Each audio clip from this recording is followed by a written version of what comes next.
Гамжап Цыбиков, буддист-паломник у святынь Тибета. Глава книги 3. Дневник паломника от Кумбума до Лхасы. Часть 14. 1 августа. Утром, после 6-7-верстного движения, пришли к речке Паумдо, которая является одним из главных притоков реки Уй. Вода была довольно высока, почему пришлось перевести багаж на кожаных лодках, а животных погнать вплавь. Лодок было только 2, и потому переправа тянулась довольно долго, так как одна лодка могла вмещать в юки только 6 лошаков. Через эту реку перекинут своего рода цепной мост. Он состоит из 2 железных цепей, натянутых на расстоянии 1 или 2 аршин друг от друга параллельно между быками на обоих берегах реки. Затем между этими цепями натянуты ремни в виде слабых петель около аршина по стороне. На ремнях наложены то узкие доски, то тонкие жерди. По мосту может одновременно пройти только 1 человек с ежеминутным опасением поскользнуться и упасть в воду. Страх, наводимый этим мостом на идущих по нему, послужил поводом появления поверья, что при переправе очищаются все грехи.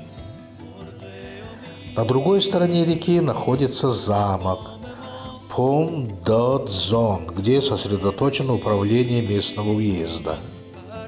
В паде этого дзона находится монастырь красношапочной секты Даклун, владельцем коего является весьма чтимый лама Даглун Марин Боче.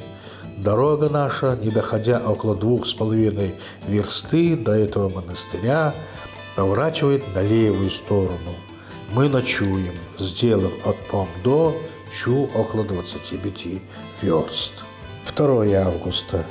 Перевалили через высокий хребет Чогла, перевал Рука, и по южной его паде стали спускаться в долину реки Пэнбо.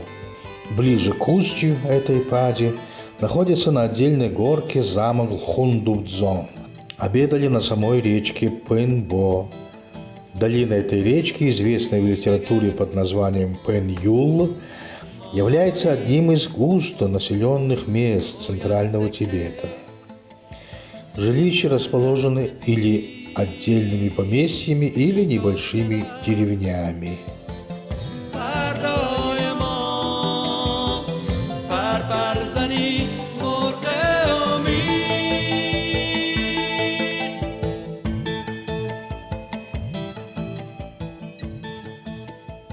Тибетцы любят, по-видимому, садить возле домов все новые деревья или, по крайней мере, сохранять прежние.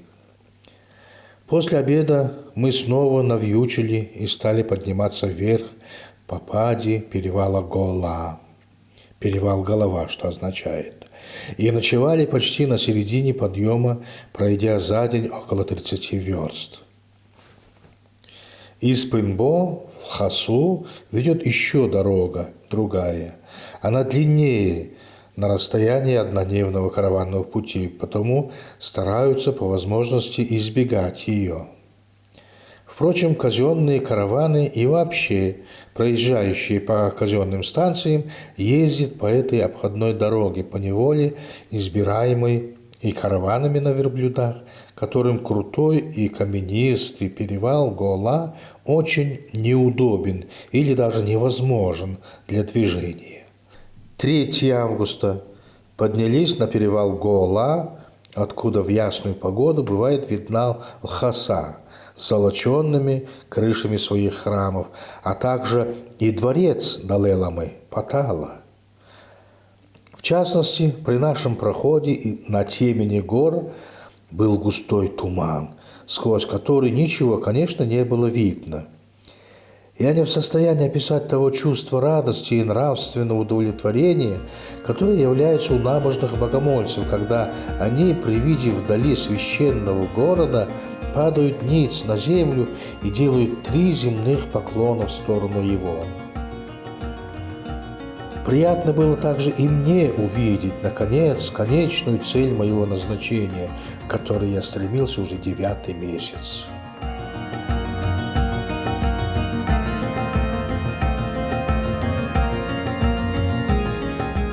Версты 4, не доезжая до Лхасы, мы встретили одного монгольского ламу, вышедшего навстречу монгольским паломникам. Он был выслан по обычаю халхасским мицанам монастыря Брайбуна для указания богомольцам квартир знакомых, если таковые есть у кого-нибудь из них, или отвода общественной квартиры, если нет вовсе земляков. Услыхав о приезде бурят, отприбывший в город первыми, бурятский лама Гончок встретил меня со спутниками за городом и, осведомившись о моей родине, повел к ламе, земляку моему Дэнпылу Суходоеву, у которого я и остановился. Спутники мои были отведены к своим знакомым и землякам. Пройдено за этот день 20 верст. Мой земляк жил почти в центре города, в доме, называемом Джамьяншак и принадлежащем Дацану Гаман в Брайбуне. В частности, этот дом назывался Восточным, так как таких домов было 3, стоящих рядом и купленных известным настоятелем Гамана, первым перерожденцем Джамьян-Шадбы. При отбытии своем из Лхасы он пожертвовал свои дома Дацану, который увековечил его имя названием этих домов. Связь же этих домов с перерожденцами своего владетеля сохраняется лишь в том, что во время пребывания в Лхасе лабранского перерожденца Джамьян-Шадбы ему отводится квартира в Восточном подворье.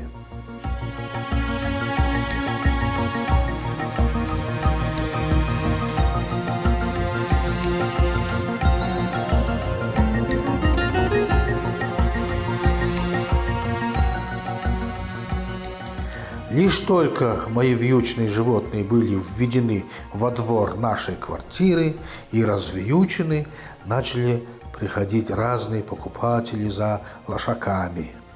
Мой хозяин, проживший в Тибете около 20 лет безвыездно, взял всех животных под свою опеку и начал продавать. В Монголии и Тибете, как вероятно, и всюду в Китае, принято запрашивать, возможно, больше, а покупатель дает, возможно, меньше. Сделка совершается после продолжительных переговоров, сбавлений и прибавок, всегда сопровождаемых многократными клятвами «чудше», то есть «знает Будда». В течение 2 дней были проданы все мои лошади и лошаки, за исключением 2, не нашедших покупателей. Расплата производилась исключительно местными монетами, причем покупатель по обычаю должен был заплатить по 2 монеты за каждое животное в пользу домовладельца. За животных была выручена их первоначальная стоимость в Гумбуме, не считая, конечно, прокорма на месте и в пути, а также седел и прочего снаряжения, часто остающегося в Лхасе без покупателей. Но если умело покупать лошаков в Амдо, можно по приходе в Лхасу покрыть все путевые расходы, а при удаче получить еще прибыль. Для этого следует покупать высоких и находистых лошаков, исключительно кобылиц саврасы, кауры, гнедой и вороной мастей с белыми ртами и пахом. Кроме того, лошаки должны быть по возможности не старше 4 лет. Лошаков-жеребцов или меринов, а также и пожилых, тибетцы покупают очень неохотно, даже за низкие цены. Теперь, оглянувшись на путь от Гумбума до Лхасы, подведем итоги. От Гумбума до конечного пункта пути в Цайдаме Хуэйта-Туле сделано 30 переходов при 12-дневках. От Хуэйта-Туле до Дунда-Неджи 7 переходов. В Хуэйта-Туле и Дунда-Неджи отдыхали всего 15 дней. От Дунда-Неджи, являющегося краем северо-тибетской пустыни, до селения Накчу сделано 24 перехода с 4 дневками. От последнего до Лхасы 10 переходов с 1 дневкой в ожидании спадения воды. Нисколько не претендуя на точность, мы полагаем, что приблизительное расстояние от Гумбума до Хуэйта-Туле примерно 800 верст, от Хуэйта-Туле до Дунда-Неджи 150 верст, от Дунда-Неджи до Накчу 625, от Накчу до Лхасы 275 верст, то есть от Гумбума до Лхасы 1850 верст.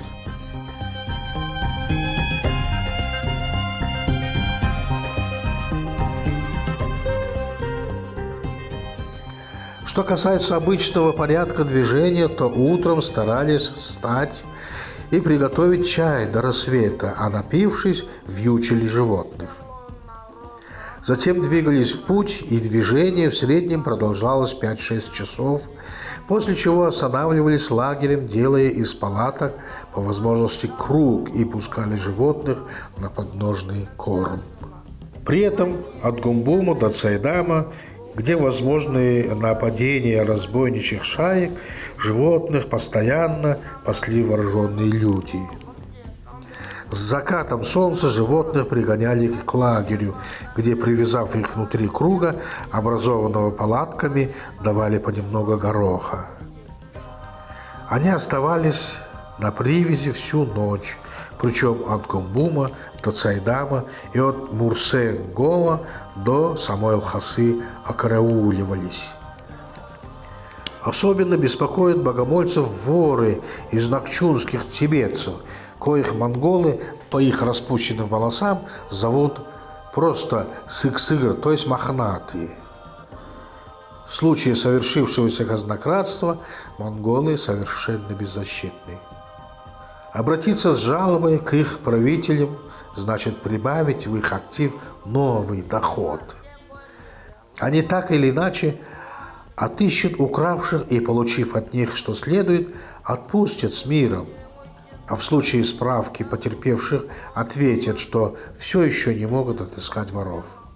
Лишь взятки, поднесенные им в размере не меньшей стоимости украденного, могут тронуть великодушие правителей и возвратить потерянное имущество.